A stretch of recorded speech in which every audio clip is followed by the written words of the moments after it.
So mobile first indexing is the next evolution in Google's plan to help create a search engine that indexes and organizes the information of the world. They've said from the beginning that's their goal. They want to organize all of the information of the world. And originally, when they built the search engine, it was all about desktop and what they could crawl and index that was originally intended for use on computers, but now more than half of the searches that Google gets are coming across from mobile devices, and that means that search has to get smarter because it's not just going to be mobile devices.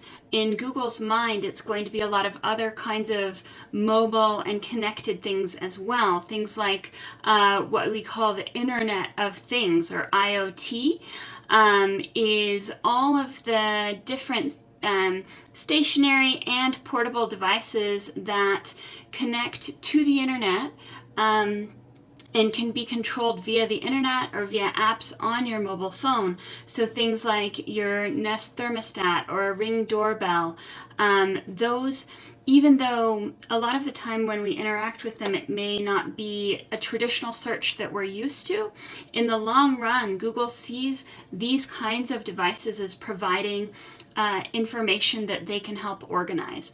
And so that's what gets it into this idea of semantic and multimodal search. Because Google wants to be a part of that. They don't want to be left behind.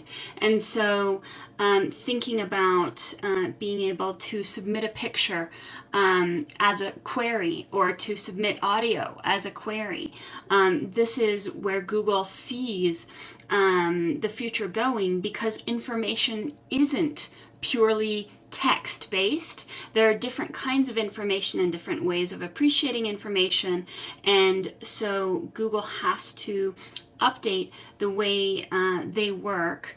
And so this concept of mobile first indexing, you have to think of it as not just a mobile phone, but think about it as mobile or portable information, making information kind of multifaceted, or bringing it to life. And they also see this as different ways of consuming information that they're playing with, things like augmented reality. So if you search for some kinds of animals, you'll get the ability to have an augmented reality experience with a yellow lab dog or a bear, and you can put it in your space.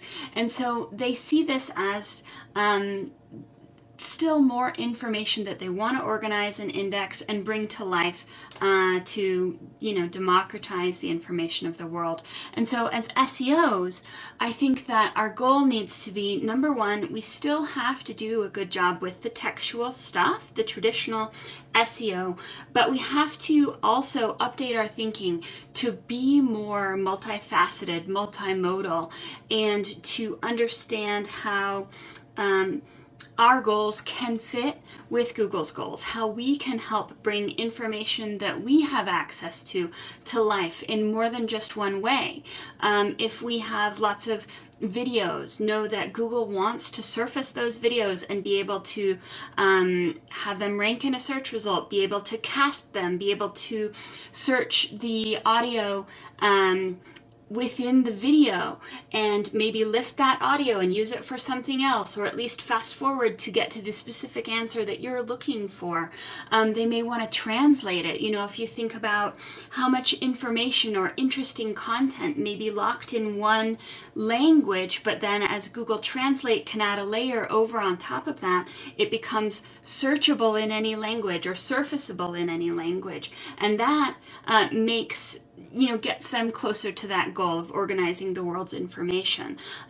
So the main thing is think about your job, the information that you're optimizing, in a more broad way, not just as text and links and websites, but as video, audio, images, augmented reality, and then think about how you can connect with this new set of devices that Google wants to be a part of. Internet of Things kinds of devices, doorbells, and then in the larger sense of things, the Internet of Things includes city information, and that may be a huge repository for new kinds of information that we could surface, not just, how is traffic according to Google Maps today at this time, but how is traffic on this day in history if we're answering a question about a historical perspective, or how can we see not just what the traffic looks like on a map, but see what an intersection looks like, or combine it with the weather and take these now maybe streams of big data. So data that's moving in a much faster way that Google used to take a long time to crawl and index the web, but now Google has to process and rank things in this more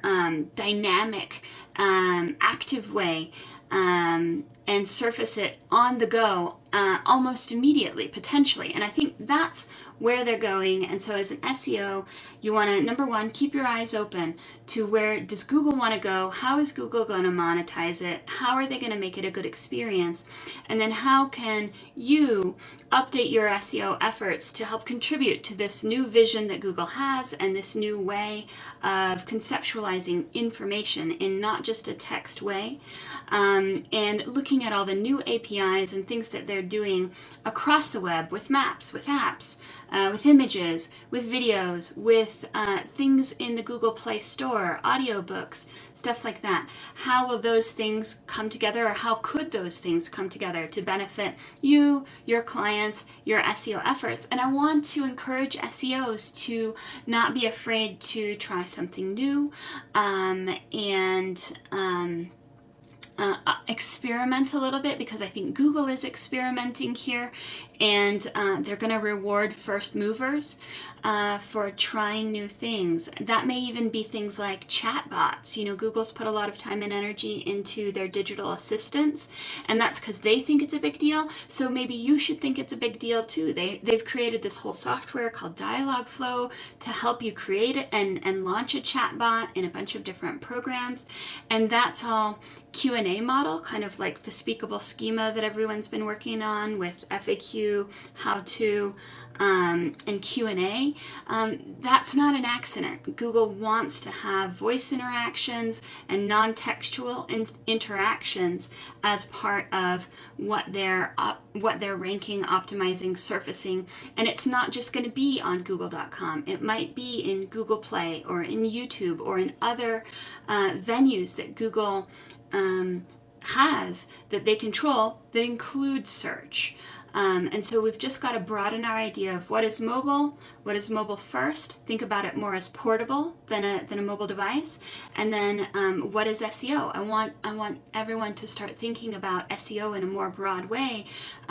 It's grown up. It's not just getting links and writing the same article over and over again. We've got to be more clever. We've got to keep up with the technology, keep up and mark things up with schema so they're still easy to process, because that's kind of the bridge that's going to get Google into these multimodal semantic understanding kind of scenarios. So I think that's really how I think about mobile first indexing, and that's how I've started to think about SEO this more broad way. So I hope that's helpful.